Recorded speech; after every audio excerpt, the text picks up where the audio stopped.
As ready as I'll ever be. Okay. The first question, just why did you create Polinski? Why did you do that?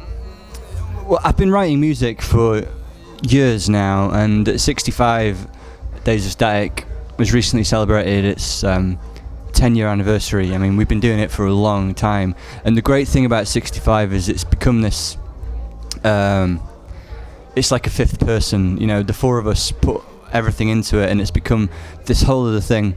And the stuff that I've been writing, a lot of the electronics, more and more were deviating from things that worked in 65 days, but I still liked it. So I was collecting all of these songs that didn't make sense when to be worked on with 65. So I just decided that it would be fun to get it out of my system, to make it into a new project. Well, it's in its very early days, but I'm having a lot of fun so far. And what are you playing? What kind of music you play with yourself, with Polinski? Well, as usual, it's kind of noisy. There's lots of electronic beats. There's some pianos. I thought I'd managed to avoid all the strange time signatures, but I seem to have failed on that score. So I don't know. I'm trying to make people dance, but they don't have to dance.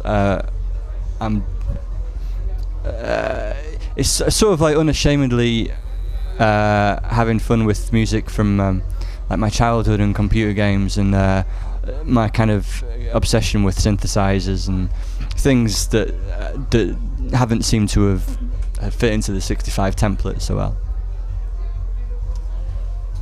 And is it difficult to you to make music with Polinski, with yourself, and with the 65 days? It's such a different discipline. I mean, I try to be quite hard on myself, but I don't really have to argue with myself. If I like something, I like it, and I'm trying not to think too hard about it.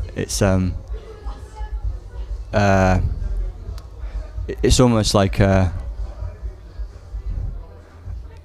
well, it's quite easy. I mean, I still throw a lot of stuff away. The majority of things I write aren't good enough. I think it's important to have a threshold for quality, because I don't want to share anything if it's not going to be useful to anyone else. I want to create something that's worth sharing. Yeah. And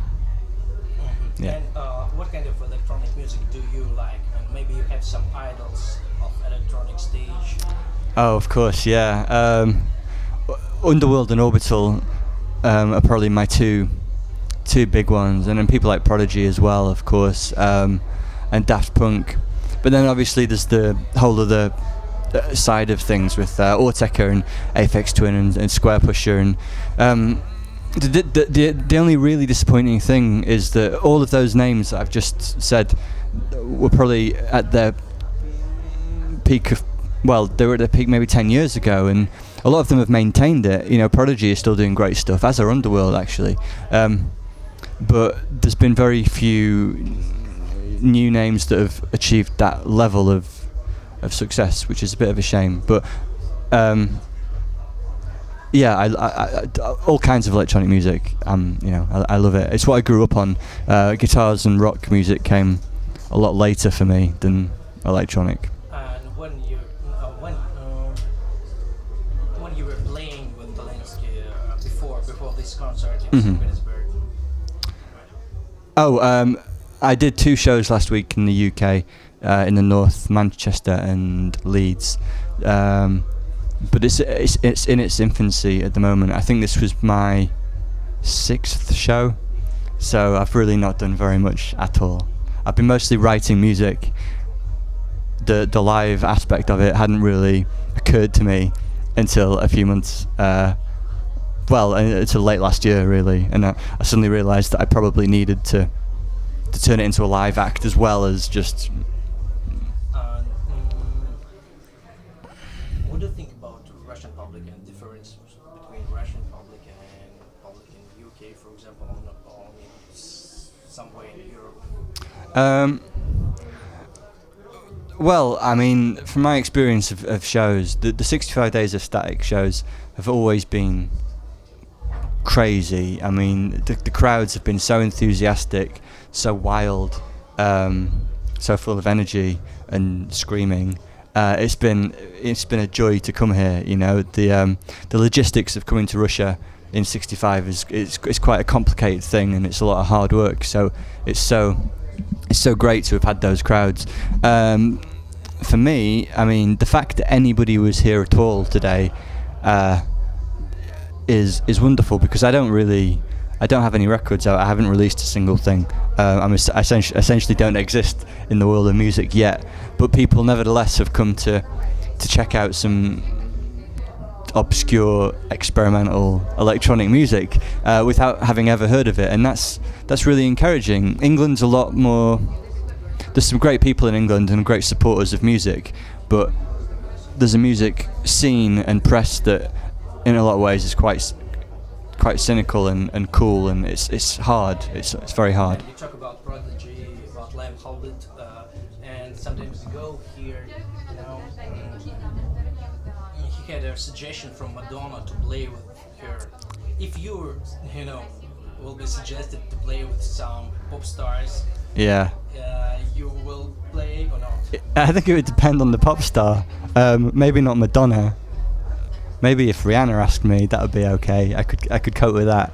I don't know. I've nothing against pop music. I actually love really good pop music, but for me, it seems to be in a bit of a dip at the moment. A few years ago, like a couple of the older Rihanna albums and the first Katy Perry album, and a bunch of stuff around that era seemed really exciting, really well-written pop music. But now, at the moment, it seems to be all of those same people releasing records that have been written very quickly, because the record industry is collapsing and people are buying less CDs, so they just need another product really quickly so they can keep on touring and keep the money rolling in. And the songs have fallen. The quality of the songs seems to have dipped a little bit. And what's so interesting in Russia for you? Maybe music, maybe literature, maybe something else. Well, both of those things, and I mean, it's still quite a big culture shock for me, I have to admit. There's the great thing about touring music is that wherever you go in the world, you always meet like-minded people who are doing the same thing as you, and that's really reassuring. But walking the streets, especially like St. Petersburg, it's like a city made for giants. Everything is so huge. This country is just so big. It's hard to get your head around sometimes, but fascinating. I think probably because I've tried to speak it, I've tried to learn it, and it's very hard for me. And the language, the alphabet, you've got a whole different alphabet. So walking down the streets, it's chut. Like shit. Yeah, damn. I thought that's spasiba. Chune kofie. Yes. Yeah, that's important, very important to me. That's about it. But I'm trying. I'll get there one day. And what's your future plans with Polinski? To make some tours, make some shows, and maybe to make a record? Yeah, I'm gonna make a record. Hopefully that will be out this year. That's it's all in the works at the moment. I'll post on my website when I've got actually some news. I'm not. 65 is still very much an ongoing concern, and that's we've only just finished touring the last record. We were on tour for a whole year, more or less, and during the touring we didn't have time to start writing really this time because it was so busy.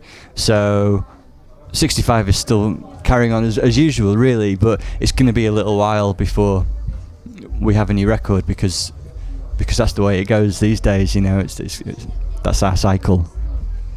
And maybe you want to make some wishes to your Russian fans and to Russian musicians, of course. I hope that you will invite me back and come and see more shows. I hope that you'll welcome 65 back again before long, because we have a lot of fun with all of the craziness when we come here. And keep sharing music. I mean, the amazing thing about Russia is it took us so long to even get our CDs released here because obviously there's an awful lot of piracy, but that doesn't bother me. It doesn't really bother 65 because it's a country of people sharing music. They might download it for free, but they care about it and they share it with their friends, and it seems to work because we get to come here, people come to our shows, and everyone's winning, you know. It's great. Apart from the big record labels, they're not winning, but oh yeah. And one more thing. One more thing. Yeah. Okay. How rude of me to just pour the one.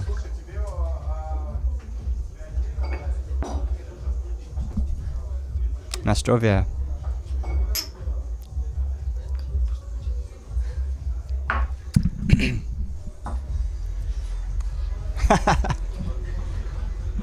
What do you think about it?